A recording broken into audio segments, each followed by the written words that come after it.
Good morning students. कल हम शोषण के विरुद्ध अधिकार और धार्मिक स्वतंत्रता का अधिकार पढ़ चुके हैं। आज हम संस्कृति और शिक्षा संबंधी अधिकार तथा संवैधानिक उपचारों के अधिकार के बारे में पढ़ेंगे।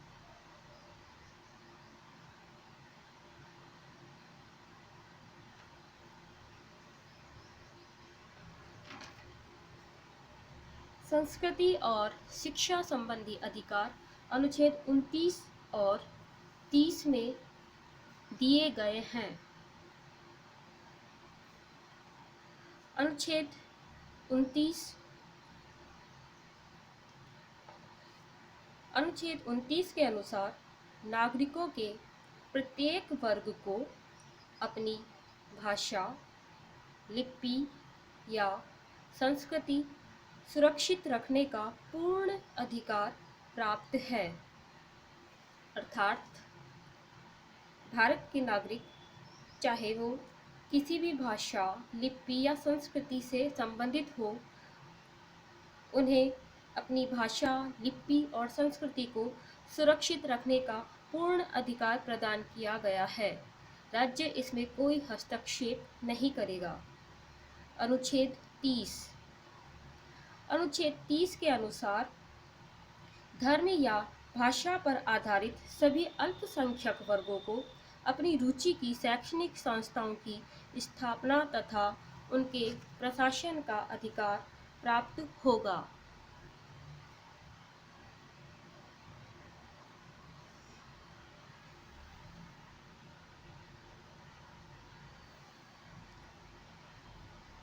अनुच्छेद 32 संवैधानिक उपचारों का अधिकार।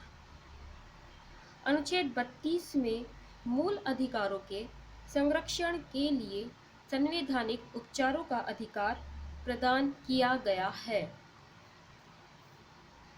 अनुच्छेद 32 के तहत संवैधानिक उपचारों को प्राप्त करने के लिए नागरिक उच्चतम न्यायालय तथा उच्च न्यायालय जा सकते हैं। अर्थात भारतीय नागरिक अपने मूल अधिकारों का हनन होने पर उन मूल अधिकारों को लागू करवाने के लिए संवैधानिक उपचारों का अधिकार का इस्तेमाल कर सकते हैं, जिसके तहत उच्चतम न्यायालय तथा उच्च न्यायालय रिट जारी करता है।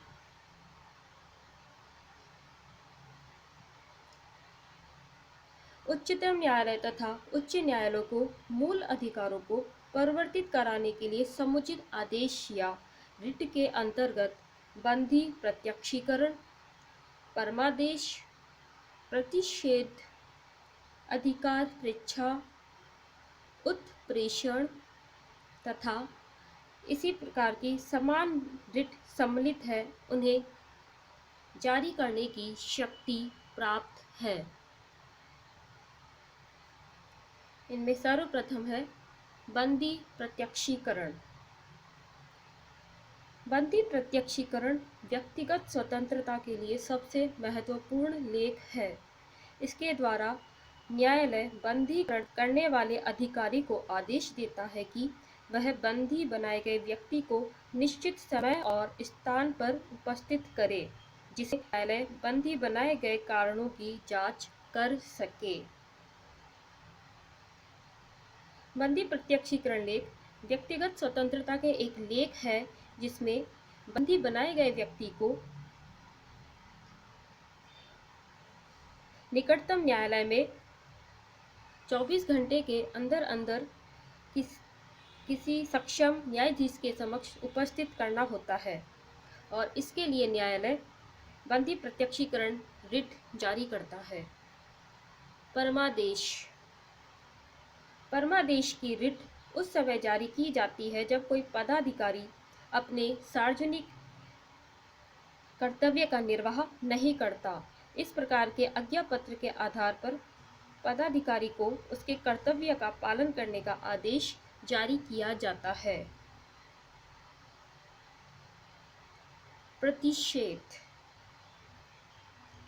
प्रतिषेध नामक आज्ञापत्र सर्वोच्च तथा उच्च न्यायालय द्वारा निम्न न्यायालयों तथा अर्ध न्यायिक न्यायाधिकरणों को जारी किया जाता है।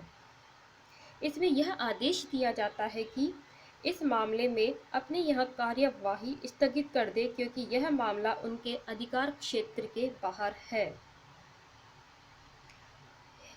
यदि सर्वोच्च न्यायालय अथवा उच्च न्यायालय यह देखता है कि निम्न न्यायालय तथा अर्ध न्यायिक न्यायाधिकरणों में जो आदेश जारी किए जा रहे हैं वो उनके अधिकार क्षेत्र के बाहर है, उस परिस्थिति में उच्चतम न्यायालय तथा उच्च न्यायालय निम्न तथा अधीनस्थ न्यायालयों को अपने यहाँ कार्यवाही स्थगित करने का आदेश दे सकता है।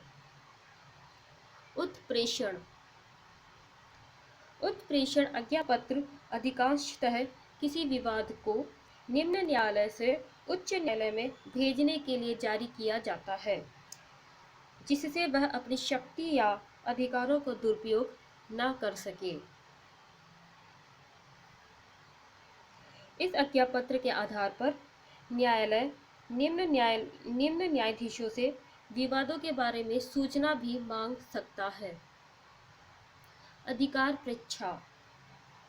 जब कोई व्यक्ति ऐसे पदाधिकारी के रूप में कार्य करने लगता है जिस रूप में कार्य करने का उसे वैधानिक अधिकार प्राप्त नहीं है, तो न्यायालय अधिकार परीक्षा के आदेश द्वारा उस व्यक्ति से पूछता है कि वह किस आधार पर इस पद पर कार्य कर रहा है।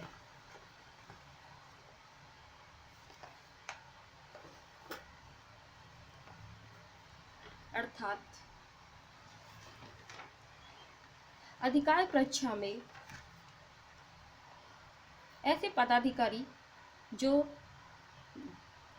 अपने वैधानिक अधिकारों के विरुद्ध जाकर कार्य करते हैं, उन्हें न्यायालय अधिकार परीक्षा की रिट जारी कर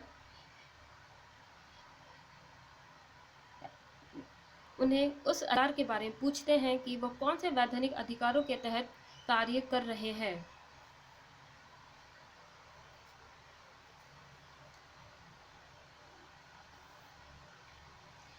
मौलिक अधिकार यही समाप्त होते हैं। मौलिक अधिकार 6 मौलिक अधिकार दिए गए हैं। समानता का अधिकार, स्वतंत्रता का अधिकार, शोषण के विरुद्ध अधिकार, धार्मिक स्वतंत्रता का अधिकार, संस्कृति और शिक्षा संबंधी अधिकार, संवैधानिक उपचारों का अधिकार। स्टूडेंट्स, इन मौलिक अधिकारों पर समय समय पर वाद विवाद भी हुआ है। वाद विवाद यह रहा कि क्या मौलिक अधिकारों में परिवर्तन किया जा सकता है या नहीं किया जा सकता। इससे संबंधित सर्वप्रथम 1951 में शंकरी प्रसाद प्रकरण सर्वोच्च न्यायालय के सामने आया। इसमें सर्वोच्च न्यायालय ने निर्णय देते हुए कहा कि संसद मौलिक अधिकारों में परिवर्तन कर सकती है।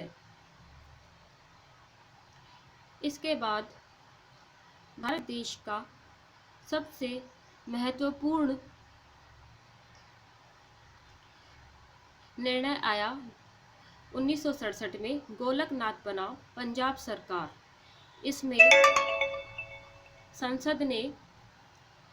सर्वोच्च न्यायालय ने अपना निर्णय देते हुए कहा कि संसद मौलिक अधिकारों में कोई परिवर्तन नहीं कर सकती।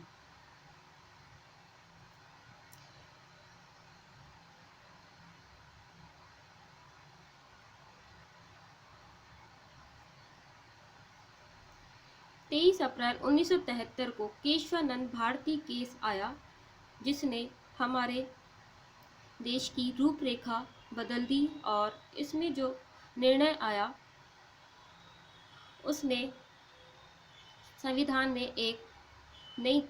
को एक नई दिशा प्रदान की। केशवानंद भारती केस 13 सदस्यीय पीठ ने इसमें अपना निर्णय सुनाया।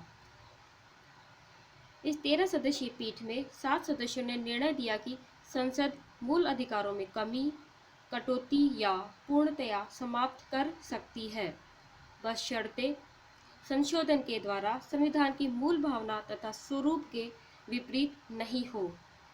संविधान की मूल भावना, मूल स्वरूप या मूल ढांचा क्या है, यह न्यायालय समय समय पर बताएगा।